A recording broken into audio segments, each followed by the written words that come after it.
रुत नहीं जो बदल जावांगी, मैं रुख नहीं जो चढ़ जावांगी। मैं बहार हाँ खिड़ियां फुल्लां दी, खुद महकांगी सब नूं महकावांगी।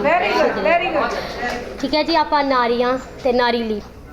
ए ना सोची वंगा जोगी, सुरखी बिंदी दिया रंगा जोगी। ए ना सोची वंगा जोगी, सुरखी बिंदी दिया रंगा जोगी।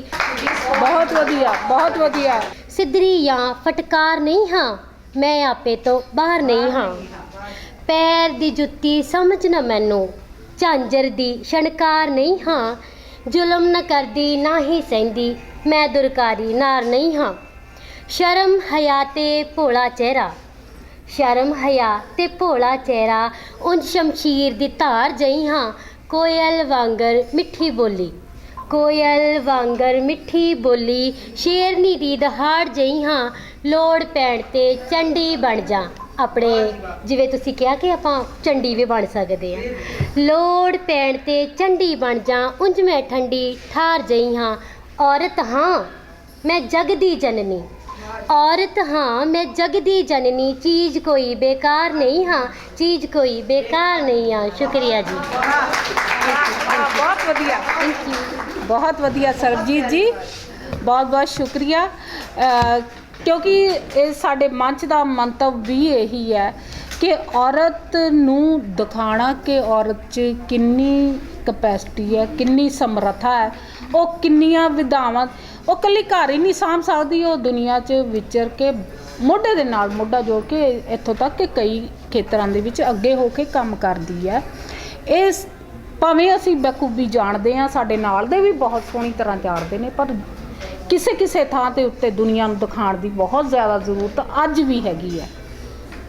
ਸੋ ਇਸੇ ਤਰ੍ਹਾਂ ਦੀ ਇੱਕ ਮਿਸਾਲ ਸਾਡੇ ਵਿੱਚ ਆਸ਼ੀਰਵਾਦ ਦੇਣ ਲਈ ਆਏ ਨੇ ਬੀਜੀ ਜਗੀਰ ਕੌਰ ਬੋਪਰ ਆਏ ਸੀ। ਸੋ ਉਹਨਾਂ ਨੂੰ ਜੀ ਆਇਆਂ ਕਹਿੰਦੇ ਹੋਏ ਉਹਨਾਂ ਨੂੰ ਕਹਿੰਦੇ ਆ ਕਿ ਆ ਕੇ ਆਸ਼ੀਰਵਾਦ ਦੇ ਕੁਝ ਸ਼ਬਦ ਸਾਨੂੰ ਕਹਿਣ।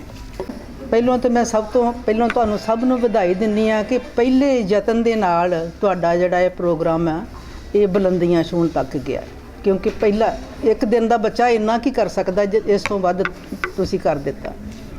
ਦੂਸਰਾ, ਮੈਂ ਆਪਣੇ ਬੇਟੇ ਸੁਖ ਰੰਧਾਵਾ ਦੀ ਵੀ ਸ਼ੁਕਰਗੁਜ਼ਾਰ ਹਾਂ ਕਿ ਉਹਨੇ ਮੈਨੂੰ ਸਪੈਸ਼ਲ ਇੱਥੋਂ ਗੱਡੀ ਭੇਜ ਕੇ ਤੇ ਮੰਗਵਾਇਆ ਹੈ ਕਿ ਮਮਾ ਤੁਸੀਂ ਜ਼ਰੂਰ ਆ ਜਾਓ। ਮੇਰੇ ਕੋਲ ਹੈ ਨਹੀਂ ਸੀ ਪ੍ਰਬੰਧ, ਇਸ ਕਰਕੇ ਇਹ ਸਾਰਾ ਜਿਹੜਾ ਕ੍ਰੈਡਿਟ ਹੈ ਨਾ ਸੁਖ ਕਾਲੋਂ ਰੰਧਾਵਾ ਨੂੰ ਤੇ ਸੁਖ ਰੰਧਾਵਾ ਨੂੰ ਜਾਂਦਾ ਹੈ। ਬਾਕੀ ਪੰਜਾਬ ਦੇ ਸਾਰੇ ਦਰਿਆਵਾਂ ਦੇ ਕੰਢਿਆਂ 'ਤੇ ਉੱਗੇ ਕਾਨਿਆਂ ਦੀਆਂ ਕਲਮਾਂ ਮੇਰੇ ਸਾਹਮਣੇ ਬੈਠੀ।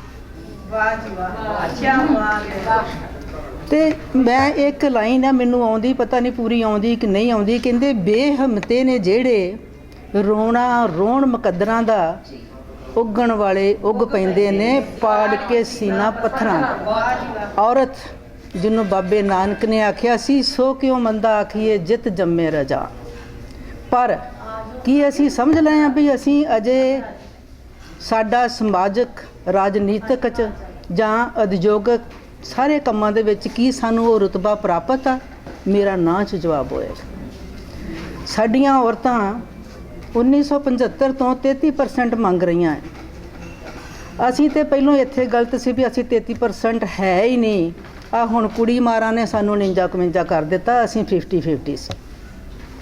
ਸਾਨੂੰ ਮੰਗਣਾ ਹੀ 50-50 ਚਾਹੀਦਾ ਜਿਹੜਾ ਸਾਡਾ ਰਾਈਟ ਆ। ਪਰ ਕਿੱਥੇ ਮਿਲਿਆ? ਅਸੈਂਬਲੀ ਦੀਆਂ 117 ਸੀਟਾਂ ਪੰਜਾਬ ਦੀਆਂ ਵਿੱਚ 7 ਔਰਤਾਂ, 13 ਸੀਟਾਂ ਪੰਜਾਬ ਦੀਆਂ ਸੰਸਦ ਮੈਂਬਰਸ 2। ਕਿੱਥੇ ਹੈ ਸਾਡਾ 50%? ਕਿੱਥੇ ਹੈ ਸਾਡਾ 33%? ਕਿਤੇ ਵੀ ਸਾਨੂੰ ਹਰ ਪੱਖ ਤੋਂ ਸਾਨੂੰ ਅਣਗੌਲਿਆ ਕੀਤਾ ਜਾਂਦਾ।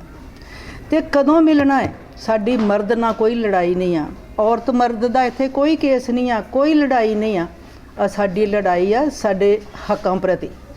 ਸਾਨੂੰ ਜਿਸ ਤਰ੍ਹਾਂ ਪੰਚਾਇਤਾਂ ਦੇ ਵਿੱਚ ਇਹਨਾਂ ਨੇ ਮੰਨ ਲਿਆ, ਬਲਾਕ ਸੰਮਤੀਆਂ 'ਚ ਇਹਨਾਂ ਨੇ ਮੰਨ ਲਿਆ, ਸਾਨੂੰ 50-50 ਦੇ ਦਿੱਤਾ ਇਹਨਾਂ ਨੇ। ਪਰ ਕੀ ਪਿੰਡਾਂ 'ਚ ਤੁਸੀਂ ਦੇਖਦੇ ਹੋ ਕਿ ਜਿਹੜਾ ਸਰਪੰਚ ਬਣਿਆ, ਲੇਡੀ ਜਿਹੜੀ ਬਣੀ ਆ ਉਹੀ ਸਰਪੰਚ ਆ, ਉਹ ਅੰਗੂਠਾ ਲਾਉਂਦੀ ਆ। ਜਦੋਂ ਅੰਗੂਠਾ ਲਾਉਂਦੀ ਤੇ ਉਹਨੂੰ ਪੰਚਾਇਤ ਜਾਂ ਸਰਪੰਚ ਦੇ ਹੱਕਾਂ ਪ੍ਰਤੀ ਪਤਾ ਹੀ ਨਹੀਂ। ਮਨਰੇਗਾ ਕਿਹੜੀ ਚੀਜ਼ ਦਾ ਨਾਂ ਹੈ, ਖਾਣ ਵਾਲੀ ਆ ਜਾਂ ਸੁੱਟਣ ਵਾਲੀ, ਉਹਨੂੰ ਗਿਆਨ ਹੀ ਨਹੀਂ। ਜਦੋਂ ਉਹਨੂੰ ਪਤਾ ਹੀ ਨਹੀਂ ਤੇ ਉਹ ਪਿੰਡ ਦੇ ਵਿਕਾਸ ਦੀ ਕਿਹੜੀ ਇੱਟ ਤੋਂ ਸ਼ੁਰੂ ਕਰੂਗੀ ਕਿ ਮੈਂ ਆਪਣੇ ਇਲਾਕੇ ਦਾ ਵਿਕਾਸ ਕਰਨਾ। ਇਹ ਮਹਾਨ ਸ਼ਕਤੀ ਹੈ ਜਿਹੜੀ ਕੰਧਾਂ ਦੇ ਅੰਦਰ ਹੈ। ਜਗੀਰਦਾਰੀ ਸਿਸਟਮ 'ਚ ਤੁਸੀਂ ਅੰਦਰ ਸੀ ਚਾਰ ਦੀਵਾਰੀ 'ਚ, ਸਰਮਾਏਦਾਰ ਆਇਆ, ਉਹਨੇ ਆਣ ਕੇ ਵੇਖਿਆ ਕਿ 50% ਹਿੱਸਾ ਤੇ ਚਾਰ ਦੀਵਾਰੀ ਦੇ ਅੰਦਰ ਆ ਤੇ ਸਸਤੀ ਮਜ਼ਦੂਰ ਜਿਹੜੀ ਸਾਨੂੰ ਉਹ ਅੰਦਰੋਂ ਮਿਲ ਸਕਦੀ ਆ। ਅਸੀਂ ਸਵਾਲ ਕੱਢਦੇ ਹੁੰਦੇ ਸੀ, ਇੱਕ ਆਨਾ ਮਜ਼ਦੂਰੀ ਆਦਮੀ ਦੀ ਤੇ 2 ਔਰਤਾਂ ਦੀ ਵੀ ਇੱਕ ਆਨਾ, ਮਤਲਬ ਟਕਾ ਸਾਡਾ ਮੁੱਲ। ਪਾਕਿਸਤਾਨ ਤੁਹਾਡਾ ਗੁਆਂਢ ਅਜੇ ਵੀ ਇਹੋ ਕੁਝ ਕਰ ਰਿਹਾ ਹੈ। ਉੱਥੇ 2 ਔਰਤਾਂ ਦੀ ਗਵਾਹੀ ਇੱਕ ਮਰਦ ਦੇ ਬਰਾਬਰ ਹੈ। ਮਤਲਬ ਪਹਿਲਾਂ ਤਾਂ ਸਾਡੀ ਇਹ ਹੀ ਤਰਾਸਦੀ ਆ ਕਿ ਸਾਨੂੰ ਪੂਰਾ ਮਨੁੱਖ ਹੀ ਨਹੀਂ ਸਮਝਿਆ ਗਿਆ। ਜਦੋਂ ਅਸੀਂ ਕਹਿੰਦੇ ਨਾ, ਕਹਿ ਦਿੰਦੇ ਨੇ ਅੱਜ ਮੇਰੇ ਬੈਟਰ ਹਾਫ ਦਾ ਜਨਮ ਦਿਨ ਆ ਤੇ ਫਲਾਣ ਤੇ ਟਕਮਾਣ, ਤੇ ਮੈਨੂੰ ਹੁੰਦਾ ਵੀ ਇਹ ਸਭ ਝੂਠਾ ਡਰਾਮਾ ਕਰਨ ਦੇ। ਬੈਟਰ ਹਾਫ ਤੇ ਕਬੂਲਦੇ ਹੀ ਨਹੀਂ ਤੇ ਅੱਜ ਮੇਰੀ ਇਹ ਜਾਨੇ ਮੈਂ ਤੇਰੇ ਲਈ ਸਾਰੀ ਫਲਾਣ ਵੀ ਕਰ ਦੂੰ, ਮਕਾਨ ਵੀ, ਤੇ ਰਾਤ ਨੂੰ ਪਤਾ ਨਹੀਂ ਜੁੱਤੀ ਹੁੰਦੇ ਹੋ। ਕਿਉਂਕਿ ਔਰਤ ਅਜੇ ਖੁਦ ਮੁਖਤਾਰ ਨਹੀਂ ਹੋਈ। ਖੁਦ ਮੁਖਤਾਰ ਹੋਣ ਲਈ ਉਹਨੂੰ ਜਥੇਬੰਦ ਹੋਣਾ ਪੈਣਾ ਹੈ, ਉਹਨੂੰ ਲਾਮਬੰਦੀ ਕਰਨੀ ਪੈਣੀ ਆ, ਉਹਨੂੰ ਇੱਕ ਝੰਡੇ ਥੱਲੇ ਆਣ ਕੇ, ਜਿਸ ਤਰ੍ਹਾਂ ਮੇਰੀ ਬੇਟੀ ਨਿਰਮਲ ਕੋਟਲਾ ਨੇ ਕੀਤਾ ਹੈ, ਇੱਕ ਝੰਡੇ ਥੱਲੇ ਜਿੰਨਾ ਚਿਰ ਨਹੀਂ ਖੜੇ ਹੋਵਾਂਗੇ, ਚਾਹੇ ਮੈਂ ਆ, ਚਾਹੇ 1 ਸਾਲ ਦੀ ਬੱਚੀ ਆ ਤੇ ਚਾਹੇ 100 ਸਾਲ ਦੀ ਦਾਦੀ ਮਾਂ ਹੈ, ਇਸੇ ਤਰ੍ਹਾਂ ਬਲਾਤਕਾਰ ਹੁੰਦੇ ਰਹਿਣਗੇ ਤੇ ਖੂਹ ਖਾਤੇ 'ਚ ਸਾਡੀਆਂ ਖਬਰਾਂ ਪੈਂਦੀਆਂ ਰਹਿਣਗੀਆਂ। ਹਰ ਤੀਸਰੀ ਔਰਤ ਦੇ ਨਾਲ ਹਿੰਦੁਸਤਾਨ ਦੇ ਵਿੱਚ ਰੇਪ ਹੋ ਰਿਹਾ, 33% ਰੋਜ਼ਾਨਾ ਰੇਪ। ਕਿੱਥੇ ਖੜੇ ਹਾਂ ਅਸੀਂ ਤਾਂ 33% ਹੱਕ ਮੰਗਦੇ ਹਾਂ। ਅਸੀਂ ਤਾਂ 33% ਤੋਂ ਵੀ 33% ਉਹ ਨੇ ਜਿਹੜੇ ਸਾਡੇ ਲਿਖਤੀ ਪੜ੍ਹਤੀ ਚਲੇ ਜਾਂਦੇ ਨੇ। ਵੈਸੇ ਤਾਂ ਸਾਨੂੰ ਪਤਾ ਹੀ ਨਹੀਂ ਅਸੀਂ ਕਿੰਨੇ ਰੇਪ ਪੀੜਤ ਹਾਂ, ਕਿੰਨਿਆਂ ਨਾਲ ਬਲਾਤਕਾਰ ਹੁੰਦਾ ਹੈ। ਬਹੁਤਿਆਂ ਦਾ ਤੇ ਅਸੀਂ ਮਾਵਾਂ ਸਾਡੀਆਂ ਜਾਂ ਭੈਣਾਂ ਜਾਂ ਅਸੀਂ ਕਹਿ ਦਿੰਦੇ ਇੱਜ਼ਤ ਖਰਾਬ ਹੁੰਦੀ ਆ, ਨਾ ਬੋਲੋ, ਇੱਜ਼ਤ ਤੇ ਖਰਾਬ ਹੋ ਗਈ ਤੇ ਜਿਹਨੇ ਕੀਤਾ ਹੈ ਉਹਨੂੰ ਤਾਂ ਕੋਈ ਸਬਕ ਮਿਲਿਆ ਨਹੀਂ। ਜਦੋਂ ਅਸੀਂ ਇਕੱਠੇ ਨਹੀਂ ਹੋਵਾਂਗੇ, ਜੇ ਔਰਤ ਜਾਤੀ ਇਕੱਠੇ ਹੋ ਜਾਵੇ ਤੇ ਜਿੰਨੀਆਂ ਚਾਹੇ ਮਰਜ਼ੀ ਹਨੇਰੀਆਂ ਆ ਜਾਣ, ਇਹਨੂੰ ਡੇਗ ਨਹੀਂ ਸਕਦੀਆਂ। ਇਹ ਔਰਤ ਦੇ 2 ਹੀ ਰੂਪ ਆ, ਦੇਵੀ ਤੇ ਦੈਂਤਣੀ। ਦੇਵੀ ਬਣ ਕੇ ਬੜਾ ਚਿਰ ਵੇਖ ਲਿਆ ਜੀ, ਬਹੁਤ ਚਿਰ ਉਡੀਕ ਲਿਆ ਹੈ ਕਿ ਦੇਵੀਆਂ ਦਾ ਇਹ ਸਾਨੂੰ ਕਦੇ ਆਂਦੇ ਸੀਤਾ ਨੇ ਜਿਹੜੀ ਬਨਵਾਸ ਕੱਟ ਕੇ ਤੇ ਇੱਕ ਧੋਬੀ ਮੀਨਜ ਸਮਾਜ ਤੇ ਸਾਡਾ ਕਾਮਾਂ ਦਾ, ਇਹਨੇ ਤੇ ਕਾਂ ਕਰਦੇ ਰਹਿਣਾ। ਉਹਦੇ ਆਖੇ ਲਾ ਕੇ ਫੇਰ ਇਹਦੀ ਅਗਨੀ ਪ੍ਰੀਖਿਆ। ਦਰੋਪਤੀ ਦੇ ਨਾਲ ਕੀ ਹੋਇਆ? ਉਹਦੇ ਪਹਿਲੋਂ ਤੇ ਉਹਦੇ ਨਾਲ ਅਨਿਆਏ ਕਿ ਉਹਦੇ 5 ਪਤੀ, ਤੇ ਦੂਸਰੀ ਬੇਸ਼ਰਮੀ ਇਹ ਕਿ 5 ਨੇ ਉਹਨੂੰ ਜੂਏ 'ਚ ਹਾਰ ਦਿੱਤਾ, ਫਿਰ ਉਹਨੂੰ ਨਗਨ ਕੀਤਾ ਗਿਆ। ਇਹ ਡਰਾਮੇ ਆ ਵੀ ਉਹ ਸਾੜੀ ਮੁੱਕੀ ਨਹੀਂ ਹੈ, ਕਿੱਥੇ ਲਿਖਿਆ ਸਾੜੀ ਨਹੀਂ ਮੁੱਕਦੀ? ਉਹ ਕਿਸੇ ਸ਼ਰਮ ਵਾਲੇ ਨੇ ਕਹਿ ਦਿੱਤਾ ਹੋਣਾ, ਭੀਸ਼ਮ ਪਿਤਾਮਾ ਵੀ ਐਂ ਕਰਕੇ ਵੇਖ ਲੈਂਦਾ ਫਿਰ ਇੰਦ ਕਰਦਾ। ਰੋਕ ਸਕਦਾ ਸੀ ਉਹ, ਨਹੀਂ ਰੋਕਿਆ ਵੀ ਕੋਈ ਗੱਲ ਨਹੀਂ, ਔਰਤ ਆ, ਇਹਦੀ ਕਿਹੜੀ ਗੱਲ ਹੈ। ਕਿਉਂਕਿ ਔਰਤ ਪੈਰ ਦੀ ਜੁੱਤੀ ਤਾਂ ਹੀ ਆਖੀ ਜਾਂਦੀ ਕਿ ਉਹਦੇ ਪੈਰਾਂ 'ਚ ਜੁੱਤੀ ਨਹੀਂ ਹੁੰਦੀ। ਹੁਣ ਅਸੀਂ ਸਿਰ ਦੀ ਜੁੱਤੀ ਬਣਨ ਨੂੰ ਨਹੀਂ ਅਸੀਂ ਕਹਿੰਦੇ, ਨਾ ਅਸੀਂ ਪੈਰ ਦੀ ਜੁੱਤੀ ਬਣਨ ਨੂੰ ਚਾਹੁੰਦੇ, ਨਾ ਕੋਈ ਸਾਨੂੰ ਸੀਤਾ ਆਖੇ, ਨਾ ਸਾਨੂੰ ਕੋਈ ਦਰੋਪਤੀ ਆਖੇ, ਨਾ ਕੋਈ ਦੇਵੀ ਆਖੇ।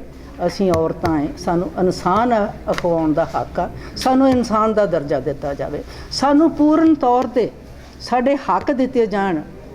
ਜਿਸ ਤਰ੍ਹਾਂ ਮੇਰੀ ਸਤਿੰਦਰ ਬੇਟੀ ਸੀ ਸ਼ਾਇਦ ਪਹਿਲੋਂ ਬੋਲ ਰਹੀ, ਜਿਹਨੇ ਕਿਸਾਨਾਂ ਦੀ ਗੱਲ ਕੀਤੀ ਆ।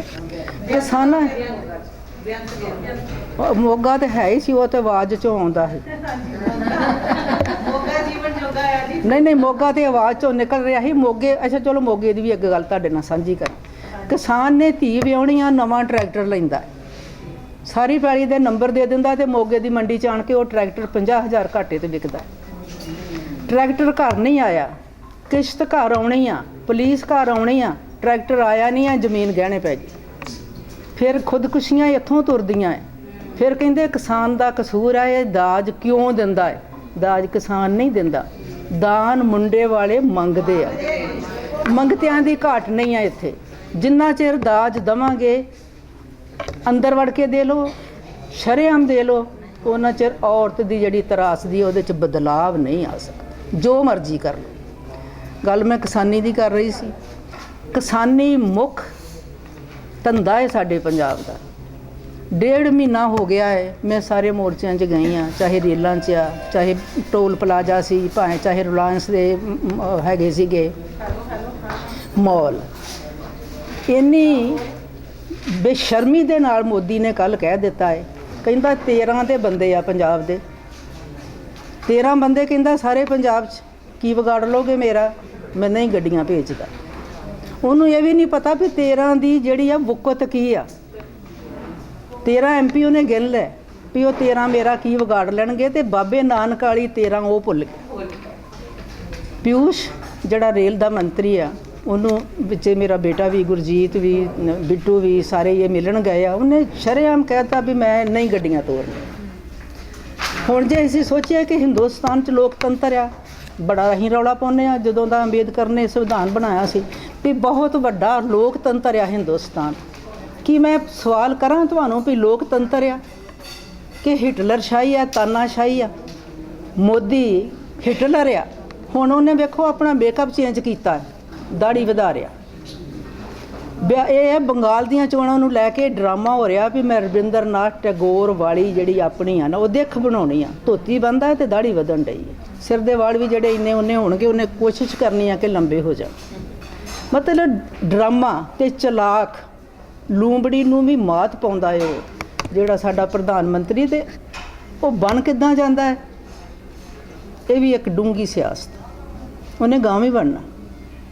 ਇਹਨੇ ਵਿਰੋਧ ਦੇ ਬਾਵਜੂਦ ਵੀ ਉਹਨੇ ਪ੍ਰਧਾਨ ਮੰਤਰੀ ਬਣਨਾ। ਹੁਣ ਵੇਖੀਏ ਵੀ ਘਾਟ ਕਿੱਥੇ ਖੜੀ ਹੁੰਦੀ ਆ, ਕਿ ਅਸੀਂ ਉਦੋਂ ਆਪਣੇ ਅੰਦਰ ਝਾਤੀ ਮਾਰਦੇ ਹਾਂ। ਸੋ ਮੈਂ ਕਿਸਾਨਾਂ ਦੇ ਹੱਕ 'ਚ ਚਟਾਨ ਵਾਂਗਰ ਖੜੀ ਹਾਂ। ਤੁਹਾਡੇ ਸਾਰੇ ਇਸ ਪਲੇਟਫਾਰਮ ਤੋਂ, ਇਸ ਸਟੇਜ ਤੋਂ ਮੈਂ ਐਲਾਨ ਕਰਦੀ ਹਾਂ ਕਿ ਅਸੀਂ ਕਿਸਾਨਾਂ ਦੇ ਨਾਲ ਹਾਂ। ਅਤੇ ਮੋਦੀ ਨੂੰ 22 ਦੇ ਵਿੱਚ ਉਹ ਭਾਜੜਾਂ ਪਾਉਣੀਆਂ ਹੈ ਕਿ ਜਿਹੜੀਆਂ ਜਿਸ ਤਰ੍ਹਾਂ ਆਟਾ ਵਲੇਟਿਆ ਹੁੰਦਾ ਨਾ ਪੌਣੇ 'ਚ, ਅਤੇ ਬਿੱਲੀ ਉਹਨੂੰ ਝੰਜੋੜ ਕੇ ਮਾਰਦੀ ਆ, ਆਟਾ ਵੀ ਖਿਲਾਰਦੀ ਆ ਅਤੇ ਪੌਣਾ ਵੀ ਪਾੜਦੀ ਆ। ਇਹ ਹਾਲਤ ਕਰਨੀ ਆ, ਤੁਹਾਨੂੰ ਪੈਣੀ ਆ ਭਾਜਪਾ ਦੀ, ਇਹ ਤੁਹਾਨੂੰ ਹਾਲਤ ਕਰਨੀ ਜੇ, ਕਿਉਂਕਿ ਔਰਤ ਮਾਂ ਹੈ, ਉਹਦੇ ਆਖੇ ਪੁੱਤ ਨੇ ਵੀ ਲੱਗਣਾ, ਧੀ ਨੇ ਵੀ ਲੱਗਣਾ ਹੈ। ਅਤੇ ਇਸ ਕਰਕੇ ਸਾਨੂੰ ਪੋਲੀਟੀਕਲੀ ਵੀ ਸੁਚੇਤ ਹੋਣਾ ਪੈਣਾ। ਸਾਨੂੰ ਨਰੇਗਾ ਦੇ ਵੀ ਪਾਠ ਪੜ੍ਹਨੇ ਪੈਣੇ ਆ। ਸਾਨੂੰ ਆਪਣੇ ਵੋਟ ਦੀ ਕੀਮਤ ਦੀ ਵੀ ਪਛਾਣ ਹੋਣੀ ਚਾਹੀਦੀ ਆ। ਸਾਡੀ ਵੋਟ ਦੀ ਕੀਮਤ ਮੋਦੀ ਦੀ, ਤੇ ਜੇ ਸਾਰਾ ਦੇਸ਼ ਵੇਚਣ ਦੀ ਆ, ਤੇ ਸਾਡੀ ਇੱਕ ਬੋਤਲ ਸ਼ਰਾਬ ਜਾਂ ਇੱਕ 100 ਰੁਪਏ ਵਾਲਾ ਸੂਟ ਜਾਂ ਇੱਕ 5 ਕਿਲੋ ਆਟਾ, ਇਹ ਤੇ ਸਾਡੀ ਕੀਮਤ ਨਹੀਂ ਹੋਣੀ ਚਾਹੀਦੀ। ਸੋ ਮੈਂ ਤੇ ਜੇ ਸ਼ੁਰੂ ਹੋ ਗਈ ਹਾਂ ਤੇ ਮੈਨੂੰ ਤਾਂ ਕੋਈ ਫੜ ਕੇ ਭਾਵੇਂ ਬਾਹਰ ਕੱਢ ਆਵੇ, ਤੇ ਬਹਿਣਾ ਨਹੀਂ। ਸੋ ਮੈਨੂੰ ਪਤਾ ਹੈ ਕਿ ਮੈਂ ਟਾਈਮ ਜ਼ਿਆਦਾ ਲੈ ਲਿਆ, ਇਹਦੇ ਲਈ ਮੈਂ ਮੁਆਫੀ ਮੰਗਦੀ ਹਾਂ। ਜੈ ਜਨਤਾ, ਜੈ ਸੰਘਰਸ਼, ਤੇ ਜਿੱਤ ਜੁਝਾਰੂਆਂ ਦੀ। ਕਹਿੰਦੇ ਨੇ ਜਿਨ੍ਹਾਂ ਦੇ ਕੋਲ ਗੁਣ ਹੁੰਦਾ ਹੈ ਕੋਈ, ਤੇ ਜਿਨ੍ਹਾਂ ਕੋਲ ਕੁਝ ਕਹਿਣ ਲਈ ਹੁੰਦਾ, ਜਿਨ੍ਹਾਂ ਨੇ ਕਮਾਇਆ ਹੁੰਦਾ, ਉਹਨਾਂ ਕੋਲੋਂ ਹੀ ਇੱਦਾਂ ਦੀਆਂ ਗੱਲਾਂ ਜਿਹੜੀਆਂ ਉਹ ਨਿਕਲਦੀਆਂ ਨੇ। ਜਿਵੇਂ ਬੀਜੀ ਕਹਿ ਰਹੇ ਸੀ, ਭਾਵੇਂ ਮੇਰਾ ਦਿਲ ਨਹੀਂ ਸੀ ਕਰ ਰਿਹਾ, ਮੈਂ ਬਹੁਤ ਦੂਰ ਖੜੀ ਹੋਈ ਸੀਗੀ ਕਿ ਮੈਂ ਨਹੀਂ ਕੋਲ ਆਉਣਾ, ਪਰ ਕਿਉਂਕਿ ਮੈਨੂੰ ਪਤਾ ਹੈ ਕਿ 2 ਵਜੇ ਸਾਨੂੰ ਇਹ ਹਾਲ ਖਾਲੀ ਕਰਨਾ ਪੈਣਾ। ਜਦੋਂ ਵੀ ਅਸੀਂ ਇਸ ਤਰ੍ਹਾਂ ਦੇ ਪ੍ਰੋਗਰਾਮ ਕਰਦੇ ਹਾਂ, ਸਾਨੂੰ ਸਮੇਂ ਦੇ ਪਾਬੰਦ ਹੋਣਾ ਪੈਂਦਾ ਹੈ। ਪਰ ਜੇ ਕਿਤੇ ਅਸੀਂ ਬਾਹਰ ਕਰਦੇ ਹੁੰਦੇ ਤਾਂ ਸ਼ਾਇਦ ਮੈਂ ਇਹਨਾਂ ਨੂੰ ਬਿਲਕੁਲ ਵੀ ਨਾ ਰੋਕਦੀ, ਅਸੀਂ ਬੈਠੇ ਰਹਿਣਾ ਸੀਗਾ। ਇਹ ਵੀ ਹੈ ਸਾਡਾ, ਕਿਉਂਕਿ ਦੇਖੋ ਇਹ ਜਿਹੜੀ ਜ਼ਿੰਦਗੀ ਦੀਆਂ ਤਜਰਬੇ ਦੀਆਂ ਗੱਲਾਂ ਹੁੰਦੀਆਂ ਨੇ। ਭਾਵੇਂ ਅਸੀਂ ਰਾਜਨੀਤਿਕ ਤੌਰ 'ਤੇ ਨਹੀਂ ਜਾਵਾਂਗੇ ਇਹਨਾਂ ਚੀਜ਼ਾਂ 'ਚ, ਪਰ ਜੋ ਗੱਲਾਂ ਕਹੀਆਂ ਹੈ ਉਹ ਬਿਲਕੁਲ ਸੱਚ ਕਹੀਆਂ ਹੈ। ਬੇਸ਼ੱਕ ਅਸੀਂ ਰਾਜਨੀਤਿਕ ਇੱਥੇ ਮੰਚ ਨਹੀਂ ਹੈਗਾ ਸਾਡਾ, ਪਰ ਉਹਨਾਂ ਦਾ ਤਜਰਬਾ ਜੋ ਕਹਿ ਰਿਹਾ ਉਹ ਅਲੱਗ ਕਹਿ ਰਿਹਾ। ਬਹੁਤ ਬਹੁਤ ਧੰਨਵਾਦ। ਔਰ ਸਾਡੇ ਕੋਲ ਹੁਣ ਆ ਰਹੇ ਨੇ ਮਨਦੀਪ ਕੌਰ ਜੀ ਸਿੱਧੂ, ਜਿਹੜੇ ਆਪਣੇ ਵਿਚਾਰ ਰੱਖਣਗੇ, ਤੇ ਸਮਾਂ ਸੰਕੋਚ ਕੇ 2 ਮਿੰਟ। ਸਾਰਿਆਂ ਨੂੰ ਪਿਆਰ ਭਰੀ ਸਤਿ ਸ਼੍ਰੀ ਅਕਾਲ। ਤੇ ਸਾਹਿਤ 'ਚ ਤੇ ਮੈਂ ਬਹੁਤ ਹੀ ਪਿੱਛੇ ਹਾਂ ਤੁਹਾਡੇ ਸਾਰਿਆਂ ਨਾਲੋਂ, ਇਹ ਸਾਰਿਆਂ ਨੂੰ ਪਤਾ ਹੈ, ਪਰ ਫਿਰ ਵੀ ਮੈਂ ਆਪਣੀ ਕੁਝ ਲਾਈਨਾਂ ਤੁਹਾਨੂੰ ਸੁਣਾ ਦਿੰਦੀ। ਰੁਕਦੀਆਂ ਨਹੀਂ ਸਫ਼ਰ ਬਣ ਜਾਂਦੀਆਂ ਨੇ, ਹਾਰਦੀਆਂ ਨਹੀਂ ਸਬਰ ਬਣ ਜਾਂਦੀਆਂ ਨੇ, ਮਰਦੀਆਂ ਨਹੀਂ ਅਮਰ ਬਣ ਜਾਂਦੀਆਂ ਨੇ, ਹਨੇਰਿਆਂ ਵਿੱਚ ਚਾਨਣੀ ਨਜ਼ਰ ਬਣ ਜਾਂਦੀਆਂ ਨੇ, ਮਲੂਕ ਜੀਆਂ ਤਿਤਲੀਆਂ ਮਗਰ ਬਣ ਜਾਂਦੀਆਂ ਨੇ, ਆਪਣੇ ਹੀ ਗਮਾਂ ਦੀ ਕਬਰ ਬਣ ਜਾਂਦੀਆਂ ਨੇ, ਚੀਰਦੀਆਂ ਜਦ ਪਹਾੜ ਸਿੱਧੂ ਫਿਰ ਖਬਰ ਬਣ ਜਾਂਦੀਆਂ ਨੇ। ਸੋ ਮੇਰਾ ਸਾਹਿਤ ਨਾਲ ਬਹੁਤ ਜ਼ਿਆਦਾ ਨੇੜ ਨਹੀਂ ਆ, ਪਰ ਮੈਂ ਤੁਹਾਡੇ ਤੋਂ ਬਹੁਤ ਕੁਝ ਸਿੱਖ ਰਹੀ ਹਾਂ। ਗਰੁੱਪ ਵਿੱਚ ਮੈਨੂੰ ਬਹੁਤ ਕੁਝ ਸਿੱਖਣ ਨੂੰ ਮਿਲ ਰਿਹਾ। ਸੋ ਇਹ ਤੁਸੀਂ ਜ਼ਰੂਰ ਕੰਸੀਡਰ ਕਰੋ ਕਿ ਕੁਝ ਇਹੋ ਜਿਹੀਆਂ ਵੀ ਬੇਟੀਆਂ ਨੇ ਜਾਂ ਭੈਣਾਂ ਨੇ ਕਿ ਜੋ ਤੁਹਾਡੇ ਤੋਂ ਸਿੱਖ ਰਹੀਆਂ ਨੇ। ਸੋ ਤੁਸੀਂ ਸਾਰੇ ਮੇਰੇ ਤੋਂ ਬਹੁਤ ਜ਼ਿਆਦਾ ਤਜਰਬੇਕਾਰ ਹੋ। 2 ਮਿੰਟ 'ਚ ਮੈਂ ਇਹੀ ਕਹਿਣਾ ਚਾਹਾਂਗੀ ਕਿ ਮੇਰਾ ਕਾਰੋਬਾਰੀ ਸਫ਼ਰ ਬਹੁਤ ਅੱਛਾ ਰਿਹਾ। ਮੈਂ ਲਾਸਟ 6-7 ਸਾਲਾਂ 'ਚ ਆਪਣਾ ਇੱਕ ਸਫਲ ਕਾਰੋਬਾਰ ਇੱਥੇ ਸਥਾਪਿਤ ਕਰ ਪਾਈ ਹਾਂ ਟਾਂਗਰਾ ਵਿਖੇ। ਤੇ ਮੈਨੂੰ ਇਹ ਲੱਗਦਾ ਹੈ ਕਿ ਮੇਰਾ ਇਸ ਮੰਚ ਨੂੰ ਇਹ ਯੋਗਦਾਨ ਹੋਣਾ ਚਾਹੀਦਾ ਹੈ ਕਿ ਕਿਸੇ ਵੀ ਤਰ੍ਹਾਂ ਜੇ ਤੁਹਾਡੇ ਵਿੱਚ ਟੈਲੈਂਟ ਆ, ਕੁਝ ਤੁਸੀਂ ਆਪਣੀ ਬੁੱਕ ਛਪਾਉਣਾ ਚਾਹੁੰਦੇ ਹੋ, ਤੇ ਮੇਰਾ ਥੋੜਾ ਵੱਧ ਚੜ ਕੇ ਸਹਿਯੋਗ ਹੋਵੇ। ਇਸ ਕਰਕੇ ਮੈਂ ਸਾਰਿਆਂ ਨੂੰ ਸ਼ੇਅਰ ਕਰਨਾ ਚਾਹੁੰਦੀ ਕਿ ਪੂਰੇ ਸਾਲ ਦੇ ਵਿੱਚ ਕੋਈ ਵੀ 10 ਲੇਡੀਜ਼ ਜੇ ਨਾਰੀ ਸਾਹਿਤਕ ਮੰਚ ਤੋਂ ਆਪਣੀ ਬੁੱਕ ਪਬਲਿਸ਼ ਕਰਦੀਆਂ ਨੇ ਤੇ ਉਹਨੂੰ ਮੈਂ 25,000 ਆਪਣੇ ਵੱਲੋਂ ਕੰਟਰੀਬਿਊਟ ਕਰਾਂਗੀ। ਬਾਕੀ ਤੁਸੀਂ ਜਿੱਦਾਂ ਮਰਜ਼ੀ ਦੇਖੋ, ਬਟ ਇਹ ਹੋਏਗਾ ਇਸ ਮੰਚ ਦੇ ਥਰੂ ਹੀ। ਸੋ ਮੈਂ ਆਪਣੀ ਜ਼ਿੰਦਗੀ 'ਚ ਇਹ ਸੋਚਾਂਗੀ ਕਿ ਮੈਨੂੰ ਬਹੁਤ ਮਿਹਨਤ ਆਪਣੇ ਕਾਰੋਬਾਰ 'ਚ ਕਰਨੀ ਚਾਹੀਦੀ ਹੈ ਤਾਂ ਕਿ ਮੈਂ ਵੱਧ ਚੜ੍ਹ ਕੇ ਤੁਹਾਡਾ ਸਹਿਯੋਗ ਕਰ ਸਕਾਂ ਤੇ ਤੁਹਾਡੇ ਤੋਂ ਬਹੁਤ ਜ਼ਿਆਦਾ ਸਿੱਖ ਸਕਾਂ ਤੇ ਆਪਾਂ ਉਹਨਾਂ ਭੈਣਾਂ ਦੀ ਹੈਲਪ ਕਰ ਸਕੀਏ ਜਿਨ੍ਹਾਂ 'ਚ ਵਾਕਈ ਕਲਾ ਹੈ ਤੇ ਆਪਣੀ ਕੋਈ ਬੁੱਕ ਜਿਹੜੀ ਆ ਉਹ ਪਬਲਿਸ਼ ਕਰਨਾ ਚਾਹੁੰਦੀਆਂ ਨੇ। ਸੋ ਕਦੀ ਵੀ ਤੁਸੀਂ ਮੈਨੂੰ ਪੂਰੇ ਸਾਲ 'ਚ ਜਿਹੜੀ ਵੀ ਕਮੇਟੀ ਬਣੇਗੀ ਉਹ ਮੈਨੂੰ ਕੋਈ ਵੀ 10 ਅਲੱਗ-ਅਲੱਗ ਲੇਡੀਜ਼ ਦਾ ਮੈਨੂੰ ਜ਼ਰੂਰ ਉਹ ਮੈਨੂੰ ਸੰਪਰਕ ਕਰ ਸਕਦੇ ਨੇ ਤੇ I would love to contribute. Thank you ਜੀ। ਸੁਲਗਦੇ ਜੰਗਲਾਂ ਕੋਲੋਂ ਮੈਂ ਬਚ ਕੇ ਨਿਕਲ ਜਾਵਾਂਗੀ, ਨਹੀਂ ਮੈਂ ਬਰਫ਼ ਦੀ ਟੁਕੜੀ ਕੇ ਪਲ ਵਿੱਚ ਪਿਘਲ ਜਾਵਾਂਗੀ। ਮੈਂ ਗੁਜ਼ਰਾਂਗੀ ਤੂਫਾਨੀ ਪੌਣ ਬਣ ਕੇ ਰਾਤ ਅੱਧੀ ਨੂੰ ਤੇ ਸੁੱਤੇ ਬਣਦੀ ਨੀਂਦਰ ਵਿੱਚ ਮੈਂ ਪਾ ਕੇ ਖਲਲ ਜਾਵਾਂਗੀ। ਸੋ ਇਸ ਤਰ੍ਹਾਂ ਸੁਖਵਿੰਦਰ ਅੰਮ੍ਰਿਤ ਨੂੰ ਆਪਾਂ ਯਾਦ ਕਰਦੇ ਹੋਏ ਅੱਗੇ ਸਾਡੇ ਕੋਲ ਬੁਲਾਰੇ ਆ ਰਹੇ ਨੇ ਨੀਟਾ ਜੀ। ਸੋ ਆਓ ਭੈਣ ਜੀ। ਮੈਂ ਮੁਟਿਆਰ ਪੰਜਾਬ ਦੀ ਤੇ ਭੈਣ ਹਾਂ ਉਹਨਾਂ ਵੀਰਾਂ ਦੀ, ਘੱਲੂ ਘਾਰਿਆਂ ਦੇ ਵਿੱਚ ਮਾਰ ਸੀ ਖਾਧੀ ਜਿੰਨਾ ਤੀਰਾਂ ਦੀ। ਮੈਂ ਉਸ ਬਾਪ ਦੀ ਬੇਟੀ ਹਾਂ ਜਿਸ ਨੇ ਚਿੜੀ ਤੋਂ ਬਾਜ ਤੁੜਾਇਆ ਸੀ ਤੇ ਅੰਮ੍ਰਿਤ ਦੀ ਸ਼ਕਤੀ ਦੇ ਕੇ 1.25 ਲੱਖ ਨਾਲ ਇੱਕ ਲੜਾਇਆ ਸੀ। ਮੈਂ ਉਸ ਦਾਦੇ ਦੀ ਪੋਤੀ ਹਾਂ ਜੋ ਹਿੰਦ ਦੀ ਚਿੱਟੀ ਚਾਦਰ ਸੀ ਜਿਸ ਨੇ ਧਰਮ ਦੇ ਲਈ ਸਿਰ ਵਾਰ ਦਿੱਤਾ, ਜਿਸ ਦਾ ਨਾਮ ਸ਼੍ਰੀ ਗੁਰੂ ਤੇਗ ਬਹਾਦਰ ਸੀ। ਸ਼੍ਰੀ ਗੁਰੂ ਤੇਗ ਬਹਾਦਰ ਸੀ ਕਹਿੰਦੇ ਜਿਹਦੀ ਰਗ ਵਿੱਚ ਫਤਿਹ ਤੇ ਉਹਦੀ ਜੱਗ ਵਿੱਚ ਫਤਿਹ, ਜਿਹਦੀ ਰਗ ਵਿੱਚ ਫਤਿਹ ਤੇ ਉਹਦੀ ਜੱਗ ਵਿੱਚ ਫਤਿਹ, ਤੇ ਜਿਹਦੀ ਜ਼ਬਾਨ ਤੇ ਫਤਿਹ ਤੇ ਉਹਦੀ ਜਹਾਨ ਤੇ ਫਤਿਹ। ਸੋ ਇੱਕ ਵਾਰੀ ਫਤਿਹ ਬੁਲਾਈਏ। ਵਾਹਿਗੁਰੂ ਜੀ ਕਾ ਖਾਲਸਾ, ਸਤਿ ਸ਼੍ਰੀ ਅਕਾਲ। ਮੈਂ ਸਤਿਕਾਰਯੋਗ ਨਿਰਮਲ ਕੋਟਲਾ ਮੈਡਮ ਜੀ ਦਾ ਬਹੁਤ ਬਹੁਤ ਦਿਲ ਦੀਆਂ ਤਹਿਾਂ ਤੋਂ ਧੰਨਵਾਦ ਕਰਦੀ ਹਾਂ ਤੇ ਨਾਲ ਹੀ ਸਤਿੰਦਰ ਕੌਰ ਕਾਲੋ ਮੈਮ ਦਾ ਵੀ, ਜਿਨ੍ਹਾਂ ਨੇ ਮੈਨੂੰ ਇਸ ਮੰਚ ਦੇ ਵਿੱਚ ਜੋੜਿਆ। ਵਿਸ਼ਵ ਪੰਜਾਬੀ ਨਾਰੀ ਸਾਹਿਤਕ ਮੰਚ, ਜਿਵੇਂ ਕਿ ਮੈਮ ਕਹਿ ਕੇ ਗਏ ਆ, ਮੇਰਾ ਵੀ ਸਾਹਿਤ ਦੇ ਨਾਲ ਕੋਈ ਬਹੁਤ ਡੂੰਘਾ ਸੰਬੰਧ ਨਹੀਂ, ਪਰ ਮੈਨੂੰ ਦਿਲਚਸਪੀ ਹੈ। ਮੈਮ ਜਗੀਰ ਕੌਰ ਨੇ ਗੱਲ ਕੀਤੀ ਕਿ ਵਾਕਈ ਹੀ ਕਿ ਔਰਤ ਬਹੁਤ ਕੁਝ ਕਰਨਾ ਚਾਹੁੰਦੀ ਹੈ, ਕਈ ਵਾਰੀ ਕੁਝ ਘਰੇਲੂ ਮਜਬੂਰੀਆਂ ਆ ਜਾਂਦੀਆਂ ਤੇ ਨਹੀਂ ਉਹ ਕਰ ਪਾਉਂਦੀ, ਤੇ I am one of them। ਮੈਂ ਵੀ ਉਹਨਾਂ ਵਿੱਚੋਂ ਇੱਕ ਹੈਗੀ ਹਾਂ। ਮੈਂ ਬਹੁਤ ਅੱਗੇ ਵਧਣਾ ਚਾਹੁੰਦੀ ਹਾਂ, ਬਟ ਜੋ ਹੈ ਕਿ ਮੈਨੂੰ ਹਲੇ ਪੂਰਾ ਸਹਿਯੋਗ ਨਹੀਂ ਮਿਲ ਰਿਹਾ। ਮੈਮ ਨਿਰਮਲ ਜੀ, ਮੇਰਾ ਦਿਲੋਂ ਇਸ ਮੰਚ ਦੇ ਨਾਲ ਲਗਾਵ ਹੈ। ਮੈਂ ਮੰਨਦੀ ਹਾਂ ਕਿ ਮੈਂ ਗਰੁੱਪ ਦੇ ਵਿੱਚ ਐਕਟਿਵ ਨਹੀਂ ਹਾਂ, ਪਰ ਮੈਂ ਪੂਰਾ ਤੁਹਾਡੇ ਨਾਲ ਦਿਲੋਂ ਸਾਥ ਦੇਵਾਂਗੀ। ਜਿੱਥੇ ਵੀ ਮੇਰੀ ਲੋੜ ਮਹਿਸੂਸ ਹੋਏਗੀ ਮੈਂ ਤੁਹਾਡੇ ਨਾਲ ਹਾਂ। ਤੇ ਵਾਹਿਗੁਰੂ ਜੀ ਕਰੇ ਕਿ ਅੱਗੋਂ ਵੀ ਜਿਹੜਾ ਇਹ ਮੰਚ ਦੇ ਨਾਲ ਸਦਾ ਸੀ ਸਾਰੀਆਂ ਭੈਣਾਂ ਜਿਹੜੀਆਂ ਪ੍ਰਮਾਤਮਾ ਸਾਨੂੰ ਇੰਨੀ ਬਲ ਸ਼ਕਤੀ ਤਾਕਤ ਬਖਸ਼ੇ ਕਿ ਕਹਿੰਦੇ ਕਿ ਜਬ ਤੱਕ ਦੁਨੀਆ ਰਹੀਏ ਨਾਨਕ ਕੁਝ ਸੁਣੀਏ ਤੇ ਕੁਝ ਕਹੀਏ। ਇਹ ਮੰਚ ਜਿਹੜਾ ਵੈ ਸਟੇਜ ਇਹੋ ਜੀ ਇੱਕ ਚੀਜ਼ ਆ ਕਿ ਜਿੱਥੇ ਸਾਨੂੰ ਸਿਖਾਉਣ ਦਾ ਮੌਕਾ ਮਿਲਦਾ ਹੈ। ਤੇ ਸਮਾਂ ਥੋੜਾ ਹੈ, ਕਹਾਣੀਆਂ ਮੇਰੇ ਕੋਲ ਵੀ ਬਹੁਤ ਨੇ, ਪਰ ਮੈਂ ਸਿਰਫ ਜਦੋਂ ਮੈਂ ਮਹਿਸੂਸ ਕੀਤਾ ਮੈਮ ਕਿ ਵਾਕਈ ਨਾਰੀ ਜਿਹੜੀ ਆ ਉਹਨੂੰ ਉਹ ਕੁਝ ਕਰਨਾ ਚਾਹੁੰਦੀ ਹੈ। ਇੱਕ ਦਿਨ ਮੈਂ ਬੜੀ ਉਦਾਸ, ਕਿਉਂਕਿ ਮੈਂ 2-4 ਮੀਟਿੰਗਸ ਜਿਹੜੀਆਂ ਨੇ ਮੈਂ ਉਹ ਅਟੈਂਡ ਨਹੀਂ ਕੀਤੀਆਂ। ਚੰਡੀਗੜ੍ਹ ਵੀ ਮੇਰਾ ਨਾਮ ਆਇਆ, ਮੈਂ ਨਹੀਂ ਗਈ ਕੁਝ ਘਰ ਦੀਆਂ ਮੁਸ਼ਕਲਾਂ ਕਰਕੇ। ਤੇ ਉਸ ਦਿਨ ਮੇਰਾ ਮਨ ਇੰਨਾ ਉਦਾਸ ਤੇ ਮੈਂ ਅੱਧੀ ਰਾਤੀ ਉੱਠ ਕੇ ਨਾ ਤੇ ਮੈਂ ਲਿਖਿਆ ਕਿਉਂਕਿ ਮੈਂ ਇੱਕ ਨਾਰੀ ਹਾਂ। ਤੇ ਉਹਦੇ ਚੋਂ ਮੈਂ 4 ਲੈਣਾ ਤੁਹਾਨੂੰ ਗਾ ਕੇ ਹੀ ਤੁਹਾਨੂੰ ਦੱਸ ਦੇਣੀ ਹੈ, ਕਿਉਂਕਿ ਕਵਿਤਾ ਲੰਬੀ ਹੈ। ਮੈਂ ਇੱਕ ਨਾਰੀ ਹਾਂ, ਫਰਜ਼ਾਂ ਦੀ ਮਾਰੀ ਹਾਂ। ਇਹਨੂੰ ਮੈਂ ਗਾਣੇ ਦੀ ਟਿਊਨ ਤੇ ਕਰ ਲਿਆ। ਮੈਂ ਇੱਕ ਨਾਰੀ ਹਾਂ, ਫਰਜ਼ਾਂ ਦੀ ਮਾਰੀ ਹਾਂ, ਅੱਗੇ ਵਧਣਾ ਚਾਹੁੰਦੀਆਂ, ਕੁਝ ਕਰਨਾ ਚਾਹੁੰਦੀਆਂ, ਪਰ ਮੇਰਾ ਕੋਈ ਸਾਥੀ ਨਾ। ਕਿਉਂਕਿ ਮੈਂ ਇੱਕ ਨਾਰੀ ਹਾਂ, ਫਰਜ਼ਾਂ ਦੀ ਮਾਰੀ ਹਾਂ। ਪੜ੍ਹਿਓ ਲਿਖਿਓ ਕੁਝ ਤਾਂ ਸੋਚੋ, ਵਿੱਚੋਂ ਪੈਰੇ ਮੈਂ ਕਰ ਰਹੀ ਹਾਂ। ਪੜ੍ਹਿਓ ਲਿਖਿਓ ਕੁਝ ਤਾਂ ਸੋਚੋ, ਨਾਰੀ ਨੂੰ ਅੱਗੇ ਵਧਣ ਤੋਂ ਨਾ ਰੋਕੋ। ਨਾਰੀ ਘਰ ਦੀ ਸ਼ਾਨ ਹੈ, ਇਸ ਤੋਂ ਹੀ ਚਲਦਾ ਜਹਾਨ ਹੈ। ਕਿਉਂਕਿ ਮੈਂ ਇੱਕ ਨਾਰੀ ਹਾਂ, ਫਰਜ਼ਾਂ ਦੀ ਮਾਰੀ ਹਾਂ। ਕਵਿਤਾ ਬਹੁਤ ਲੰਬੀ ਹੈ, ਫਿਰ ਅਸੀਂ ਅਗਲੀ ਮਿਲਣੀ ਕਰਾਂਗੇ ਤੇ ਜ਼ਰੂਰ। ਮੈਂ ਲਾਸਟ ਇਹ ਲਾਣਾ ਕਹਿਣਾ ਹੈ, ਰੱਬਾ ਅਰਜ਼ ਮਨਜ਼ੂਰ ਕਰੀ ਮੇਰੀ, ਰੱਬਾ ਅਰਜ਼ ਮਨਜ਼ੂਰ ਕਰੀ ਮੇਰੀ, ਮੇਰੀਆਂ ਸਾਰੀਆਂ ਸੋਹਣੀਆਂ ਭੈਣਾਂ ਨੂੰ ਤੱਤੀ ਹਵਾ ਨਾ ਲੱਗੇ। ਰੱਬਾ ਅਰਜ਼ ਮਨਜ਼ੂਰ ਕਰੀ ਮੇਰੀ, ਮੇਰੇ ਸਾਰੇ ਪਰਿਵਾਰ ਨੂੰ ਤੱਤੀ ਹਵਾ ਨਾ ਲੱਗੇ। ਜਿੱਥੇ ਵੀ ਰਹਿਣ ਇਹ ਰਹਿਣ ਰਾਜੀ, ਇਹਨਾਂ ਨੂੰ ਮੇਰੇ ਦਿਲ ਦੀ ਦੁਆ ਲੱਗੇ।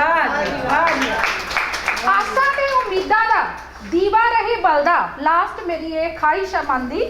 ਆਸਾਂ ਤੇ ਉਮੀਦਾਂ ਦਾ ਦੀਵਾ ਰਹੇ ਬਲਦਾ, ਮੁਹੱਬਤਾਂ ਦੀ ਸਾਂਝ ਦਾ ਰਿਸ਼ਤਾ ਇਹ ਰਹੇ ਚੱਲਦਾ।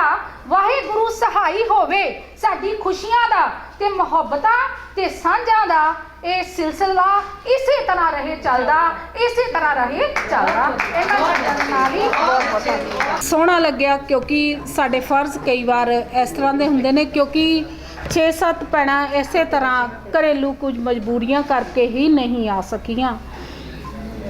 ਭਾਵੇਂ ਉਹਨਾਂ ਦਾ ਬਦਲ ਹੋ ਸਕਦਾ ਸੀ, ਪਰ ਉਹ ਹੋਇਆ ਨਹੀਂ। ਵਾਕਈ ਇਹ ਮਜਬੂਰੀਆਂ ਸਾਡੇ ਲਈ, ਖੈਰ ਇਹ ਸਾਡੇ ਫਰਜ਼ ਜਿਹੜੇ ਨੇ ਉਹ ਸਾਨੂੰ ਨਿਭਾਉਣੇ ਵੀ ਚਾਹੀਦੇ ਨੇ, ਪਰ ਕਿਤੇ ਕਿਤੇ ਜਿੱਥੇ ਅਸੀਂ ਕਹਿ ਸਕਦੇ ਹਾਂ ਕਿ ਦੂਜੇ ਵੀ ਇਹ ਨਿਭਾ ਸਕਦੇ ਆ, ਉੱਥੇ ਉਹਨਾਂ ਨੂੰ ਵੀ ਨਿਭਾ ਲੈਣੀ ਚਾਹੀਦੀ ਹੈ, ਸਾਥ ਦੇਣਾ ਚਾਹੀਦਾ ਜਿੱਥੇ ਜ਼ਰੂਰਤ ਪਵੇ। ਬਹੁਤ ਵਧੀਆ ਵਿਚਾਰ। ਸੋ ਪ੍ਰੋਗਰਾਮ ਦੀ ਸੰਪੂਰਨਤਾ ਦੇ ਵੱਲ ਵੱਧਦੇ ਹੋਏ ਮੈਂ 2 ਮਿੰਟ ਲੈਣੇ ਚਾਹਾਂਗੀ ਅਮਨਦੀਪ ਜੀ ਦੇ, ਜਿਹੜੇ ਸਵੇਰ ਤੋਂ ਮੇਰੇ ਨਾਲ ਹੀ ਆਏ ਨੇ।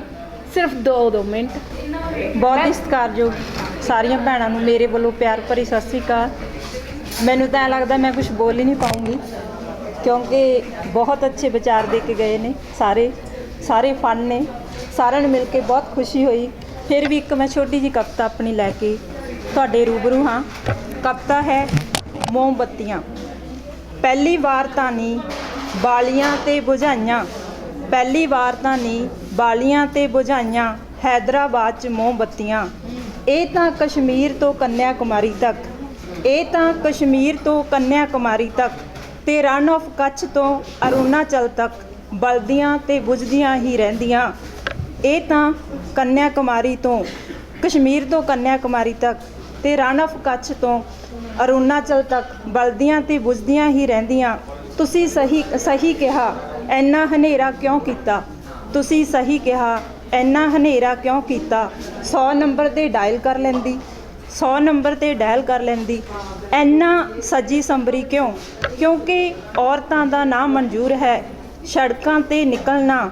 ਰਾਹਾਂ 'ਚ ਭਟਕਦੇ ਨੇ ਬਾਗ ਬਘੇਲੇ ਸਿਰਾਂ ਵਾਲੇ, ਬੰਦੇ ਕਹਿੰਦੇ ਮਨੁੱਖ, ਬੰਦੇ ਕਹਾਉਂਦੇ ਮਨੁੱਖ।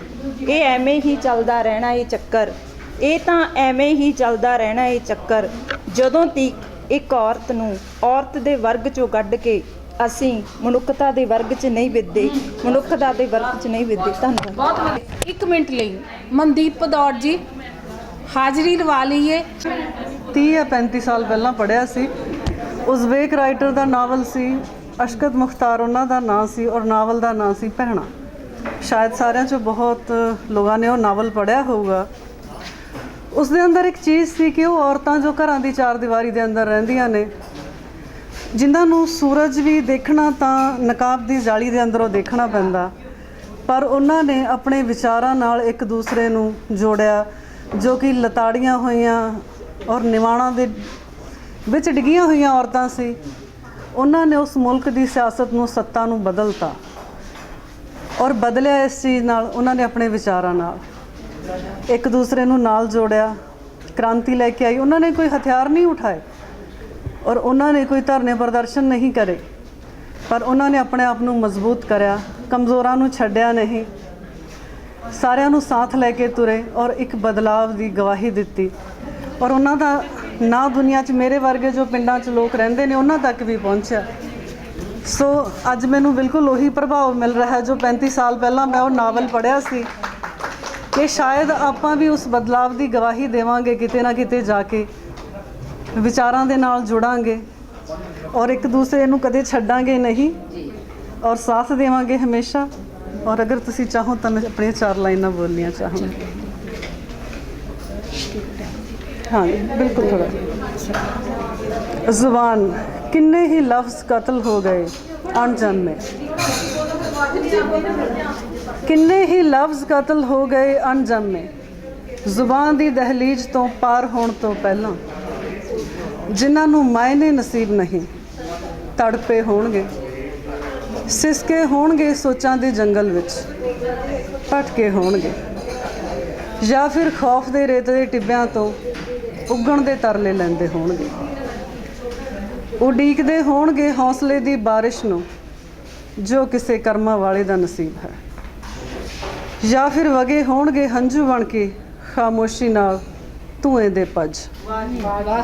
ਹਰ ਲਫ਼ਜ਼ ਨੂੰ ਜ਼ੁਬਾਨ ਮਿਲੇ ਜ਼ਰੂਰੀ ਨਹੀਂ, ਕਈ ਵਾਰ ਇਹ ਅਣਜੰਮੇ ਵੀ ਕਤਲ ਹੋ ਜਾਂਦੇ। ਬਹੁਤ ਬਹੁਤ ਸ਼ੁਕਰੀਆ। ਵਿਸ਼ਵ ਪੰਜਾਬੀ ਨਾਰੀ ਸਾਹਿਤਿਕ ਮੰਚ ਅਜਿਹਾ ਇੱਕ ਮੰਚ ਜਿੱਥੇ ਅਸੀਂ ਇਸ ਤਰ੍ਹਾਂ ਦੀਆਂ ਵਧੀਆ ਰੂਹਾਂ ਨੂੰ ਮਿਲੇ, ਉਹਨਾਂ ਦੀਆਂ ਕਲਮਾਂ ਨੂੰ ਮਾਣ ਰਹੇ ਹਾਂ ਔਰ ਇਹ ਸਭ ਕੁਝ ਪੋਸੀਬਲ ਹੋਇਆ ਹੈ ਸਭ ਤੋਂ ਪਹਿਲਾਂ ਭੈਣ ਨਿਰਮਲ ਕੌਰ ਕੋਟਲਾ ਜੀ ਦੇ ਨਾਲ ਔਰ ਇਹ ਵਧਾਈ ਦੇ ਪਾਤਰ ਹੈ।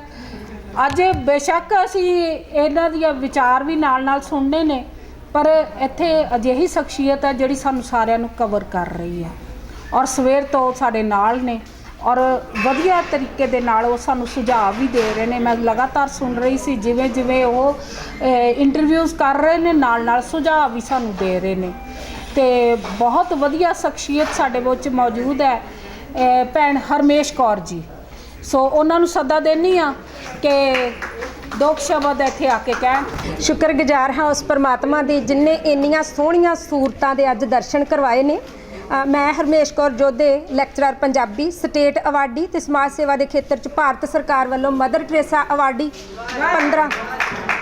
15 ਕਿਤਾਬਾਂ ਦੀ ਲੇਖਕਾ ਤੇ ਬਹੁਤ ਸਾਰੀਆਂ ਟੈਲੀ ਫਿਲਮਾਂ ਦੀ ਨਾਇਕਾ। ਤੇ ਅੱਜ ਮੈਂ ਤੁਹਾਡੇ ਸਾਹਮਣੇ 2 ਲਾਈਨਾਂ ਹੀ ਲੈ ਕੇ ਪੇਸ਼ ਹੋਊਂ ਕਿਉਂਕਿ ਤੁਸੀਂ ਫਿਰ ਡੀਕਦੇ ਰਹੋਗੇ ਬਾਕੀ ਕਦੋਂ ਆਉਣੀਆਂ।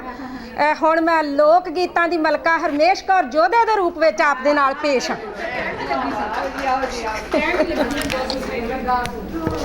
ਸੱਸੀ ਪੁੰਨੂ ਦੋ ਜਣੇ ਉਹ ਕੋਈ ਮੁਖ ਤੇ ਦਰਸ ਰਮਾਲੀਆ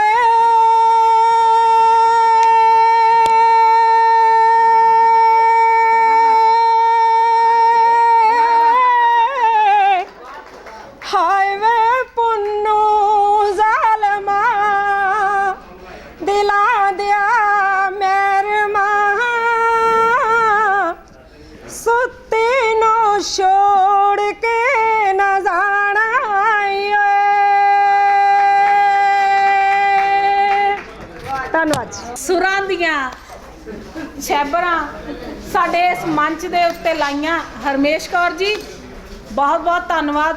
ਔਰ ਇੱਕ ਘਟਨਾ ਮੈਨੂੰ ਯਾਦ ਆਈ ਉਸ ਮੰਚ ਦੇ ਉੱਤੇ ਜਦੋਂ ਚੰਡੀਗੜ੍ਹ ਦੇ ਵਿੱਚ ਸਾਰੇ ਹੀ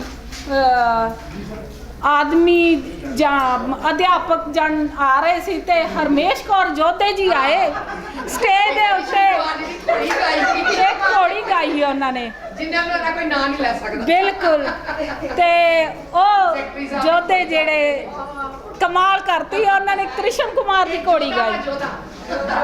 ਮੈਂ ਆਂਦੇ ਹੀ ਕਿਹਾ ਹਰਮੇਸ਼ ਕੌਰ ਜੋਧਾ, ਬਿਲਕੁਲ ਯੋਧਾ।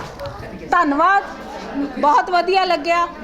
ਤੇ ਸਮਾਪਤੀ ਵੱਲ ਵਧਦੇ ਹੋਏ ਮੈਡਮ ਨਿਰਮਲ ਕੌਰ ਕੋਟਲਾ ਜੀ।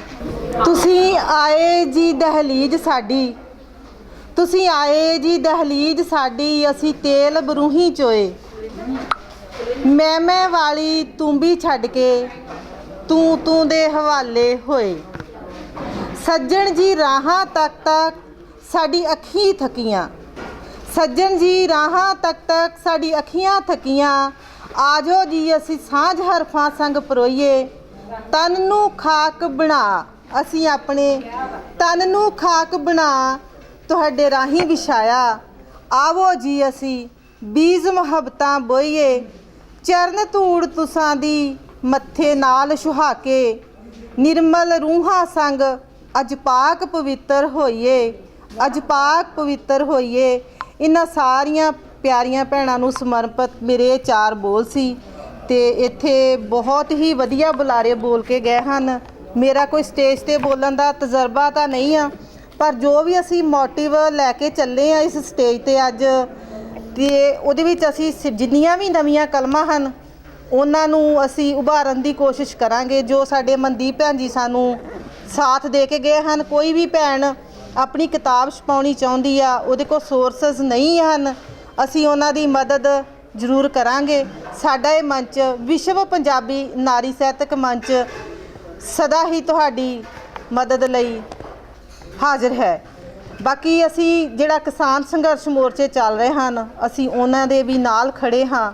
ਜੋ ਵੀ ਸਮਾਜ ਦੇ ਵਿੱਚ ਕੁਰੀਤੀਆਂ ਹਨ, ਭਰੂਣ ਹੱਤਿਆ ਹੈ ਔਰ ਬਾਲੜੀਆਂ ਨਾਲ ਕਿੰਨੇ ਕੁਕਰਮ ਹੋ ਰਹੇ ਹਨ, ਅਸੀਂ ਉਹਨਾਂ ਦੇ ਖਿਲਾਫ ਵੀ ਜਿਹੜੀ ਆਪਣੀ ਆਵਾਜ਼ ਉਠਾਉਣ ਜਾ ਰਹੇ ਹਾਂ।